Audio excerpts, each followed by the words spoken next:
Hi guys, welcome to my channel Sri vibes. నేను ఈ వీడియోలో మేము చేసుకున్న కేదారేశ్వర వ్రతం గురించి మీతో షేర్ చేసుకుంటున్నాను. ఆ రోజు ఎర్లీ మార్నింగే లేచి ఇల్లు శుభ్రం చేసుకొని ఫ్రెష్ అయ్యి మా అత్తయ్య నేను ఇంట్లో పూజ చేసుకొని ఇంటి దగ్గర ఉన్న శివాలయానికి అయితే వెళ్ళాము. అక్కడ పసుపు కుంకుమ ముగ్గు పిండితో ముగ్గు పెట్టుకొని గౌరీదేవిని చేసుకొని దీపారాధన అయితే చేసుకున్నాము.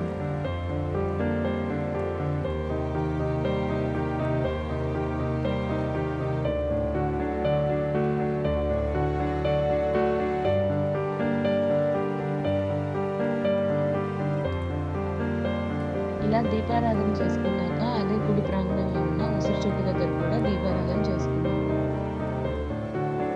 ఆ రోజంతా మేము ఫాస్టింగ్ ఉండి ఈవినింగ్ కేదారేశ్వర వ్రతం చేసుకుంటాము. ఈవినింగ్ 4:35కి పూజారి గారు అయితే వచ్చారు. మేము పూజారి గారు వచ్చేలోపు నైవేద్యాలు అవి ప్రిపేర్ చేసి పూజ కోసం అన్ని రెడీ చేసుకున్నాం. పూజారి గారు ముందుగా మా చేత గణపతి పూజ చేయించారు.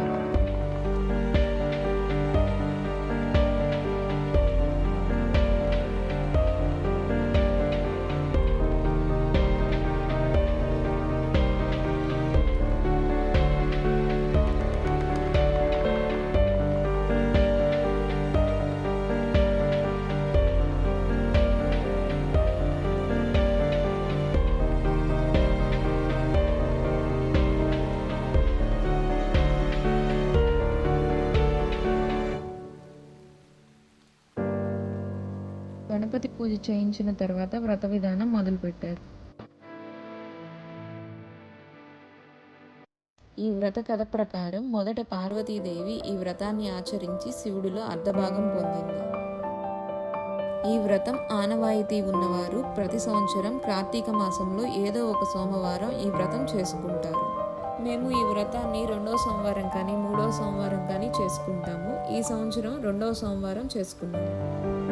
పూజలో ఉంచిన తోరాలను పూజ పూర్తయిన తర్వాత దంపతులిద్దరూ కట్టుకుంటారు.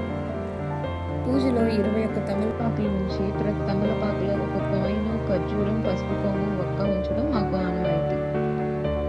అలాగే నైవేద్యం కూడా 21 బూరెలు, 21 గారెలు పెట్టుకుంటాం.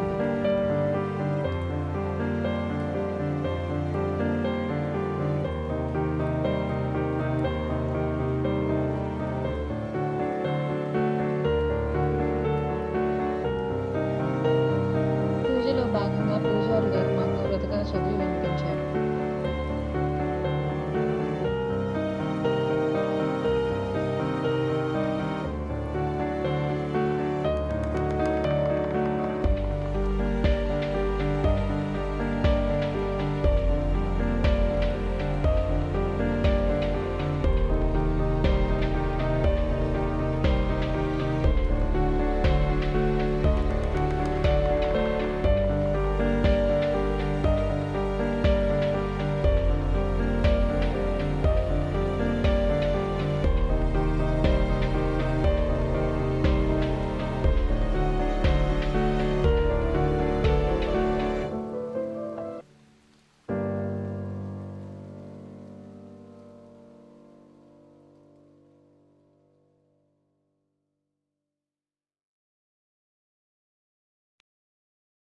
ఇలా మేము మా వ్రతాన్ని పూర్తి చేసుకున్నాము.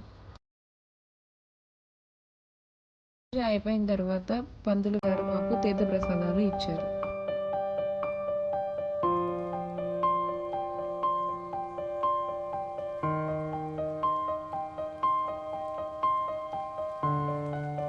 ఇలా ఇంట్లో వ్రతం పూర్తయ్యేసరికి 6 o'clock అయింది.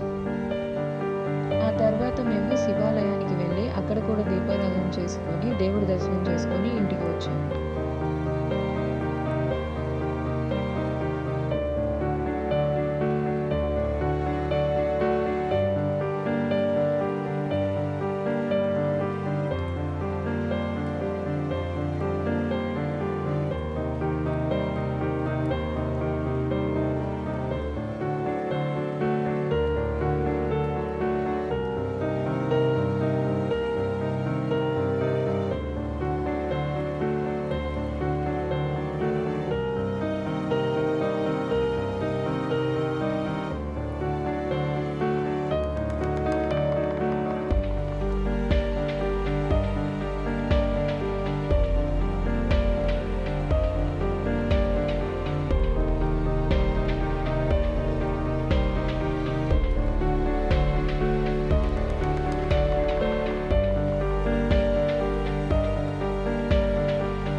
కామెంట్ చేయండి.